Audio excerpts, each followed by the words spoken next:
Le style de vie chrétienne est celui d'Abraham, le dépouillement, la promesse de la confiance de Dieu pour continuer d'avancer et la bénédiction. C'est ce qu'a souligné le pape François dans son homélie de la messe du matin à la maison Sainte-Marthe, dans laquelle il a commenté le passage du livre de la Genèse, première lecture du jour, narrant l'appel d'Abraham et son départ vers la terre promise.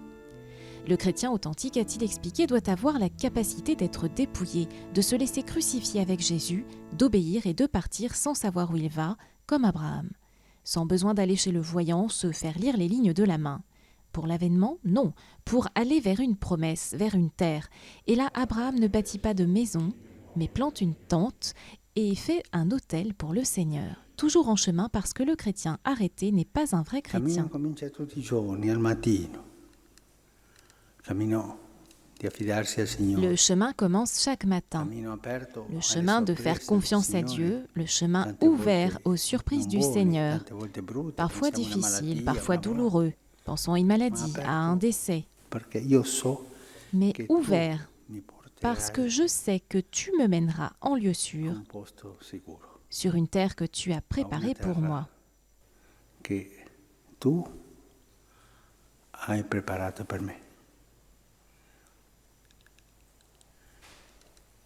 Cioè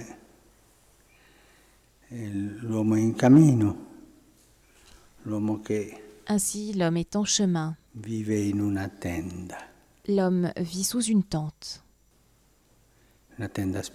spirituale. L'anima nostra, quando Notre âme, si sistema troppo, lorsqu'on se pose trop, qu'on s'installe trop, perd cette dimension d'aller vers la promesse. Et au lieu d'avancer vers la promesse, emporte la promesse et se l'approprie. Et c'est ce qui ne va pas, car le chrétien n'est pas propriétaire. Et enfin, le chrétien bénit comme Abraham, dit du bien de Dieu, dit du bien des autres et se fait bénir par Dieu et par les autres.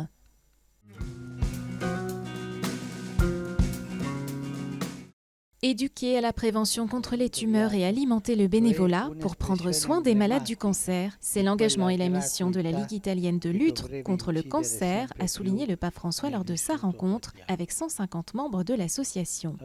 La prévention du cancer, a préconisé le pape, doit être étendue à tous, dans une société toujours plus inclusive. On a tellement besoin de répandre une culture de la vie, faite d'attitudes, de comportements.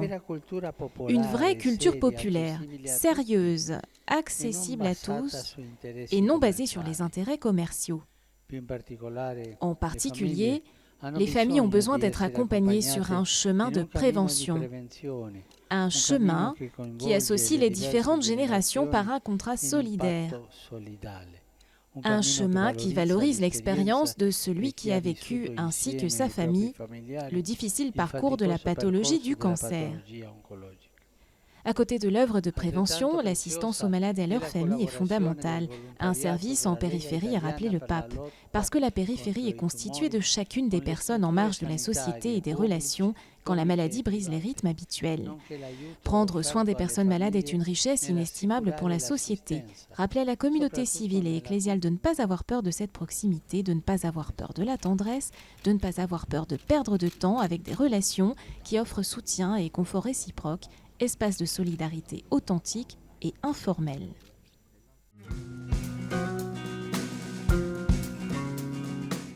Le pape a invité les cardinaux à répondre en devenant des grands-parents qui peuvent donner aux jeunes un sens à la vie, avec une expérience qui ne doit pas amener à s'enfermer dans la mélancolie, mais au contraire à s'ouvrir, à rêver. C'est ainsi que François s'est adressé durant son homélie aux cardinaux présents à la chapelle Pauline à l'occasion du 25e anniversaire de son ordination épiscopale. Il a commenté le dialogue entre Dieu et Abraham de la première lecture de ce jour, tirée du livre de la Genèse et centrée sur 3 interpellations. Va-t'en, quitte ta terre, lève-toi, regarde, espère. Le patriarche avait plus ou moins mon âge, a expliqué le pape aux cardinaux. Avec le poids de la vieillesse, la douleur, la maladie. Lève-toi, chemine, ne reste pas immobile. Tu as un devoir, tu as une mission. et tu dois l'accomplir en chemin. Il ne faut pas rester assis. Lève-toi, debout. Abraham avait plus ou moins notre âge, il s'apprêtait à prendre sa retraite pour se reposer. Mais il s'est levé comme un jeune homme, comme s'il était un scout, a précisé le pape. Alors aujourd'hui aussi, le Seigneur nous dit que notre histoire est ouverte jusqu'à la fin avec une mission.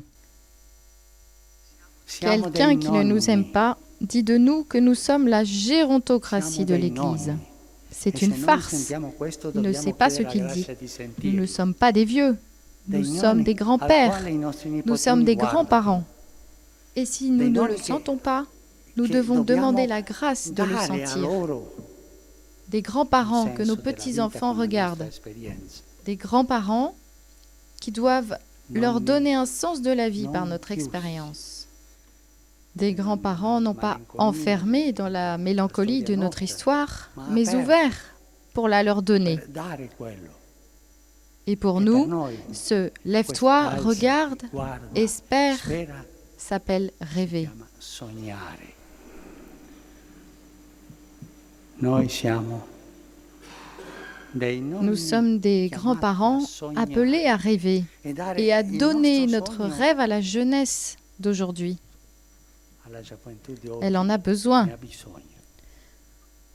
pour qu'elle prenne dans nos rêves la force de prophétiser et de poursuivre son devoir.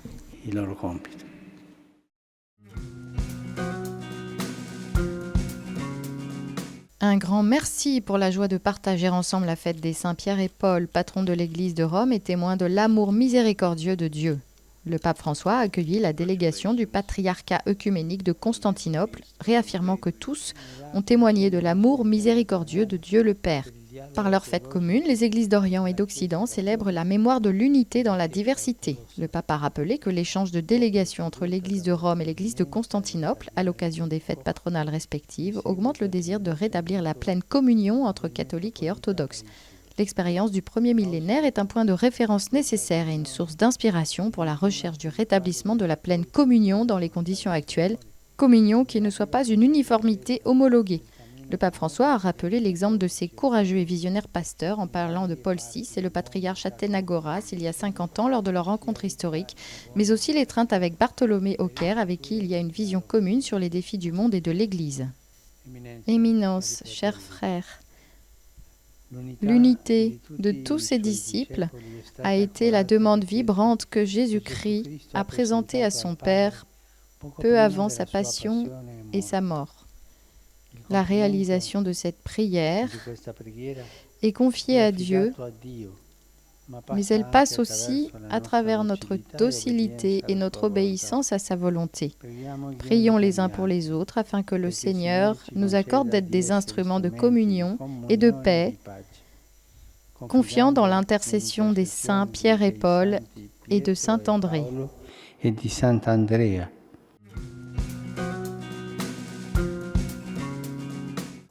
Jésus marche devant ses disciples, devant tout le peuple de Dieu et devant les nouveaux cardinaux, et il nous demande de le suivre assurément sur son chemin. Il vous appelle et il nous appelle à regarder la réalité qui guide ses pas vers Jérusalem. Et cette réalité, c'est la croix, c'est le péché du monde qu'il est venu prendre sur lui et éradiquer de la terre.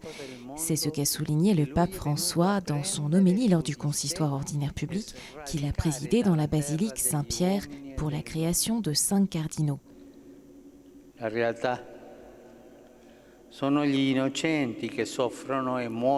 La réalité, ce sont les innocents qui souffrent et meurent à cause de la guerre et du terrorisme. Ce sont les esclavages qui ne cessent de nier la dignité même à l'époque des droits humains. La réalité, c'est celle des camps de réfugiés qui ressemblent bien plus souvent à l'enfer qu'au purgatoire. La réalité, c'est l'élimination systématique de tout ce qui ne sert plus, y compris les personnes. Aux nouveaux évêques, le souverain pontife a rappelé « Jésus ne vous a pas appelés à devenir des princes de l'Église, mais à servir comme lui et avec lui, le Père et vos frères. Il vous appelle à affronter avec la même attitude le péché du monde et ses conséquences sur l'humanité d'aujourd'hui. Ensuite, le pape François a créé cardinaux Jean Zerbo, archevêque de Bamako au Mali, Juan José Omela, archevêque de Barcelone en Espagne, Anders Arborelius, évêque de Stockholm en Suède, Louis-Marie Ling, Mankan et Kuhn, vicaire apostolique de Paxé au Laos, Gregorio Rosas Chavez, évêque auxiliaire de l'archidiocèse de San Salvador au Salvador. Avec eux, à la fin du rituel dans la basilique, François est passé au monastère Mater Ecclesiae pour une accolade dans la foi avec le pape émérite Benoît XVI. Les 5 nouveaux cardinaux ont ensuite rejoint l'aile Paul VI pour recevoir la visite de courtoisie des fidèles, des confrères, évêques et prêtres, ainsi que des amis et parents.